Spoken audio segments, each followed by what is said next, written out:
The Alabama Senate race sends a message to Michigan Republicans, plus growing pressure on Michigan State University over the Nasser sexual assault case. Also coming up, a One Detroit in-depth look at a new ordinance trying to protect the health of people who live in Southwest Detroit. And headlines. Nolan and Stephen are here, and MiWeek starts right now. Did you know Gordon Food Service was started by a 23-year-old entrepreneur as a butter and egg delivery business more than a century ago? In 1948, school teacher Gerard Wendell Hayworth borrowed $10,000 from his parents to start a woodworking operation in his family's garage. It's now Hayworth Incorporated. These are just some of the ways Michigan's pioneers started out as small companies with big ideas. We are business leaders for Michigan. We are committed to making Michigan a top 10 state for jobs, personal income, and a healthy economy. Masco Corporation is proud to manufacture innovative and environmentally friendly products for the home. Delta faucets, craft-made in Merillat cabinets, and Behr brand paints have all been designed with you in mind. Masco and its family of companies, serving Michigan communities since 1929. Funding for this program is provided by Delta Airlines. Keep climbing.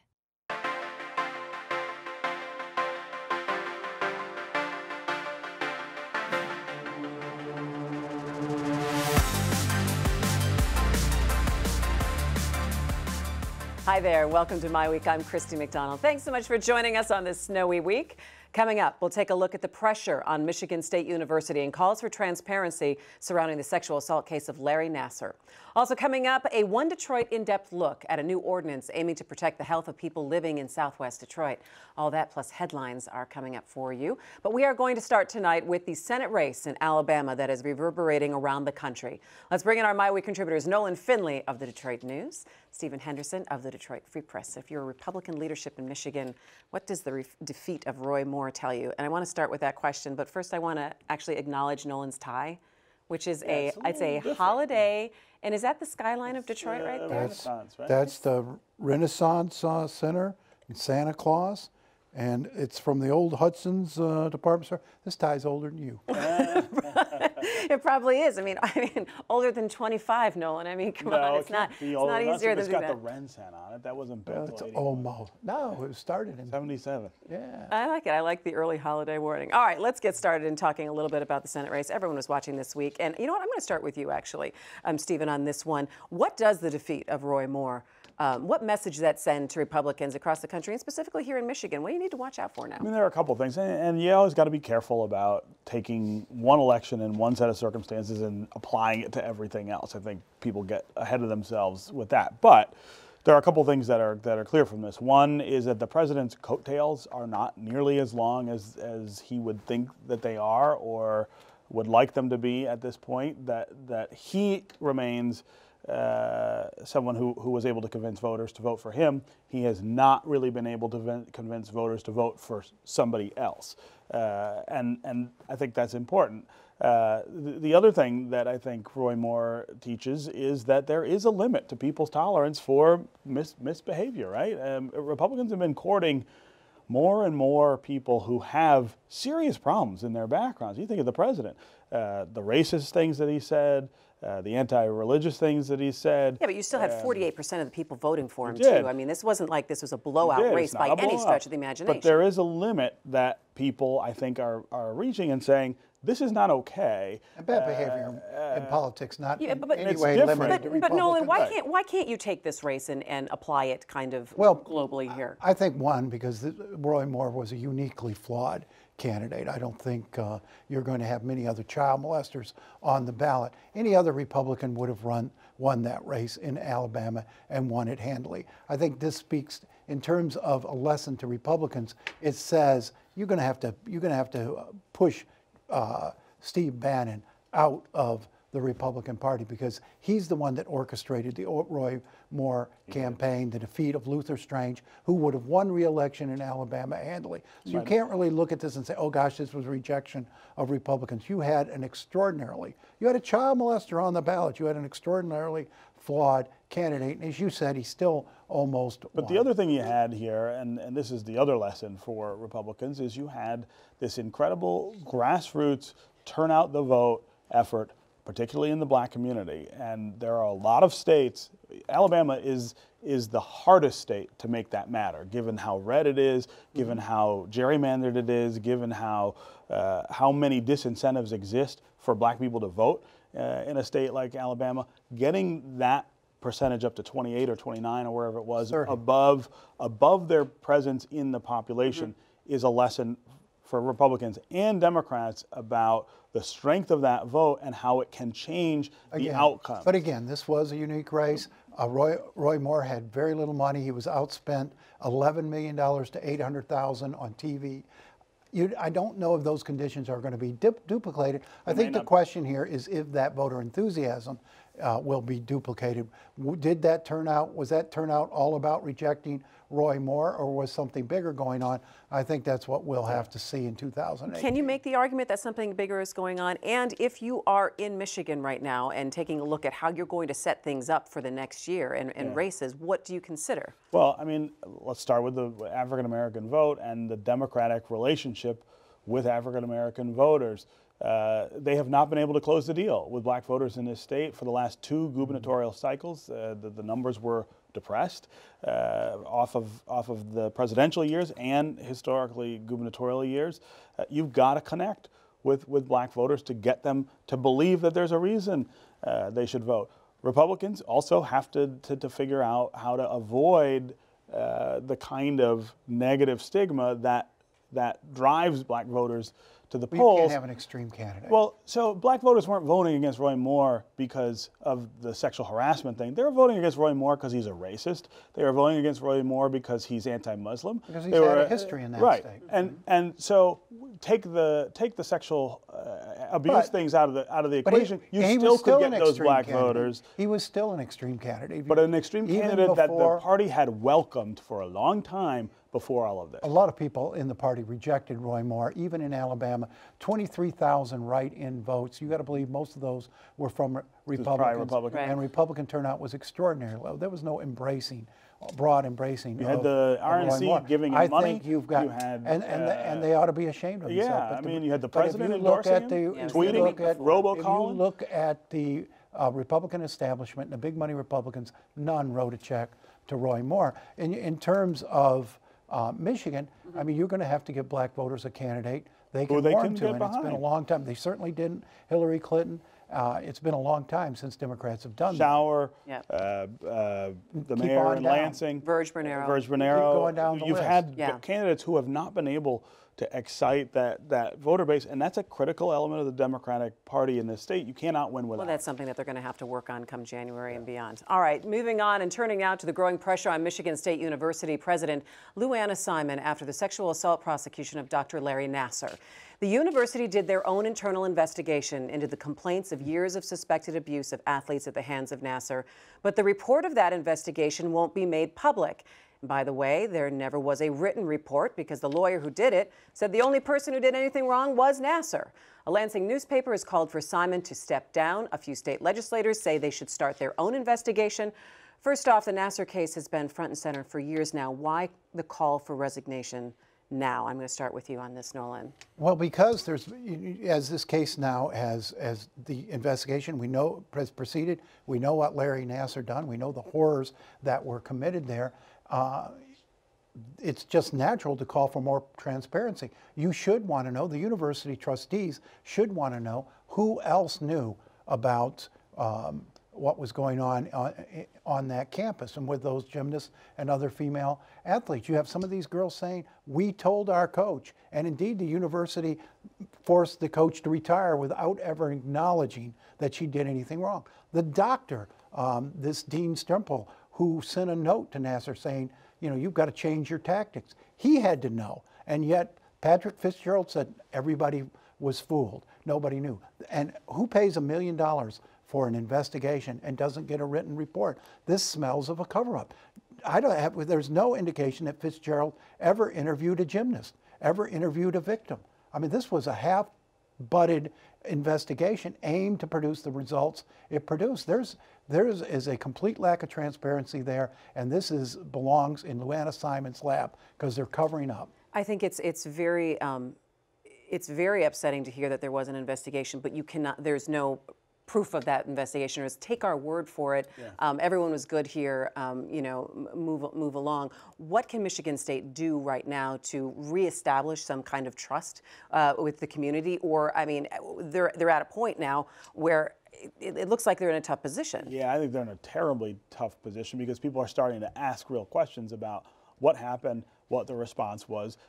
People want some timelines put together in terms of who knew what and when and what the response was. And they're comparing it to Penn State. And they're comparing it to Penn State. That's what the real danger is that if this blows up like the scandal at Penn State, and some people think it will. I had a conversation with someone this week who covered that scandal and said that the main difference at this point is the gender of the victims. And it was boys, and it's not football. It was boys at Penn State. It's women here. That is one of the reasons it hasn't quite caught on. But once it does, I mean, you're talking about more than 100 victims. I mean, this is a and you have the liability of the university and the potential payout. And now it's starting to touch the gubernatorial race. A report today that Gretchen Whitmer, when she was acting Ingham County acting prosecutor, they brought this and she said, well, we can't prove the abuse, but we'll get him on child pornography. And Bill Schuette, why isn't Bill Schuette called for a grand jury? And you have also people who are calling for investigations who are now running for Attorney General of the state of Michigan as well. So do you believe it's getting a little politicized, or you believe that this is completely well within the realm? It's going to get politicized, but if that helps drive transparency at MSU, they are covering up. And this is a public institution that shouldn't be allowed to cover up. Here's the other thing I think that is hurting them at this point. We haven't heard Louanna Simon come out and give an extended explanation. Or apology. Or apology. Well, I mean, even before you get to the apology, I think she owes the people of this state a real extended deep dive into here's what happened, here's when we knew what happened, here's how we responded. They aren't doing that. They keep saying, well, we took care of this and don't worry about it. And I don't know that that's going to wash much longer. No, because there's 144 lawsuits. And Michigan State, you know, is desperate to settle those lawsuits so their officials don't have to go into courtroom and swear under oath about what they knew. So if they settle them for anywhere near what those Penn State's cases were, which were $33 million each, that's almost $500 million. Where does that money just come from? in settlement? Where does that money come from? And will Michigan State now try to dump some of these suits, dump off some of these girls who are suing them on statute of limitations grounds? That would be extraordinarily sleazy, given that the administration covered this up. All right, we're going to have to keep watching this one. You know, now to a One Detroit special report. We're taking a closer look at air quality issues here in the Detroit area and the impact of emissions in vehicles and industry. There are also a host of health issues because of airborne chemicals like sulfur dioxide. And there's something called fugitive dust. This is an ongoing battle balancing the output of industry and the health of people who live around it. The city of Detroit has been looking at ways to address that problem, and this fall, after years of debate, the city council passed a new ordinance. Back in 2013, across the river in Canada, an environmental group called Windsor on Watch were watching big black piles grow along the Detroit shoreline. We first got wind of it when a lady that lived in one of the apartment buildings on the riverfront saw this black dust on her balcony. But when we saw these piles, we knew exactly what that was on this woman's balcony. The Canadians had started to complain, but it took a really big gust of wind to make it an international incident. I noticed off to my side a black cloud coming down the river. So I formed my camera that way, and I think you can hear me on the video. It goes, "Is that the Petcoke?" It was like somebody took charcoal and just wiped out the skyline of the city of Detroit. It almost was like a ghost floating across the river. The wind shifted and that cloud actually came down downtown Windsor here. Oh my God. That video really started putting this issue on the map. In southwest Detroit, down near the Ambassador Bridge, piles of industrial materials are nothing new, but the black mounds were. It was petroleum coke, or pet coke, another concern for a part of town facing health issues because of air pollution. Growing up in Southwest, where I live and have grown up my whole life, you do get used to the industry, but at the same time, it's never felt right. It always feels wrong, like, why is this allowable, and is this really the reality that we have to live in? Pet coke. It's a byproduct of processed tar sands oil that comes from oil refineries. It's shipped overseas, where it's burned like coal. I could see how much dust is moving up the conveyor belts and dumping into the freighter. Detroiter Stephen Boyle documented the pet coke from the roof of a nearby apartment building. Meanwhile, Rashida Tlaib, then a state representative from Detroit, did her own investigation and gathered some samples. It took us independently fighting on our own without city or state help to get these tested, to actually show, like, we're not crazy, this is toxic and we need to do something about it. The test found toxins, including vanadium, selenium, even arsenic. By summer of 2013, Mayor Dave Bing got involved and the piles were gone. The source of the pet coke is the Marathon Petroleum Refinery in the most southern part of the city of Detroit, an area called 48217. It's also called the most polluted zip code in Michigan. My husband's on a CPAP machine.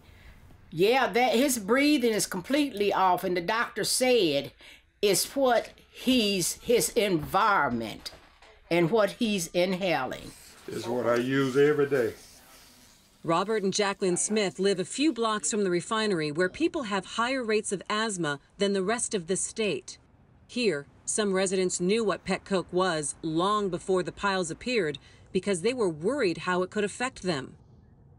Well, back when they announced that and told us the new process, and that they were going to start processing dirty tar sand oil, which they call sour oil, the question was asked, what is going to happen to the byproduct, which is pet coke? And they told us they were going to sell it. The trucks would actually pull up to that. They'd be filled up through the chute inside the building, and they'd drive out, and then they'd take off down the road to where they're going to dump off the pet coke. We asked way back then, how are you going to protect the community from any fugitive dust and fumes? And that's when we were told they were going to tarp it, hose their trucks down before they came through the community. Now, Teresa Landrum is satisfied with Marathon's fugitive dust plan for pet coke. It's held in an enclosure, not like what happened on the river in 2013, which was not Marathon's problem. But with more bulk storage facilities around the city, there are a lot more piles of other stuff which can go airborne. So if dust is blowing off these piles onto the river, that's contamination. Rhonda Anderson of the Sierra Club is on Jefferson Avenue in Delray, another part of Southwest, just north of 48217.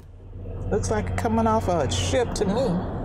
And if that's the case, where is it coming from? And look at all this dust that's on the street from the trucks. That's not healthy. And I think I can taste it. All this led Detroit City Council member Raquel Castaneda Lopez to action. She started working on a fugitive dust ordinance when she first took office. It passed 4 years later, in the fall of 2017. The Michigan Aggregates Association is one of many groups that opposed it. This is precedent setting. While there may be some localities that have permits on, one of the issues was pet coke, that is one that certainly is out there, but on sand and gravel for construction projects, this is by far the first one in the nation. It is unprecedented on that.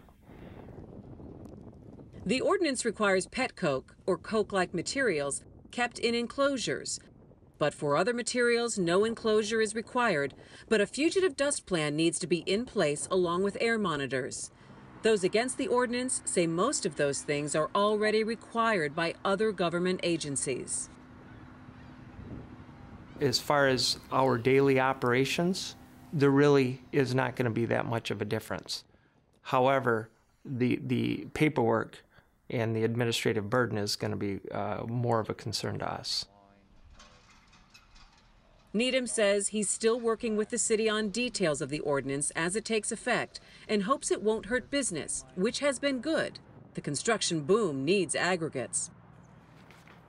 For Castaneda Lopez, She's looked at other cities around the country and in Europe that found ways industry and people can coexist in a healthier environment. She wants Detroit to move in that direction. I think it's a first step in the city is kind of changing the trajectory from solely relying on heavy industry to support our local economy and really towards diversifying the local economy. Because if we want to attract families to the city, if we want to make this a thriving city, and people are coming and feeling sick or being impacted by the type of industry, it's just not going to work out. So where's the pet coke going now? Marathon says that's proprietary information, but those watching closely say they are not seeing it within Detroit city limits. One other thing, though, there are other cities like Ecorse and River Rouge that have bulk storage facilities, too, but the fugitive dust ordinance only covers what's going on in the city limits. For all of our One Detroit special reports, just head to MyWeek.org. Now it's time for some headlines.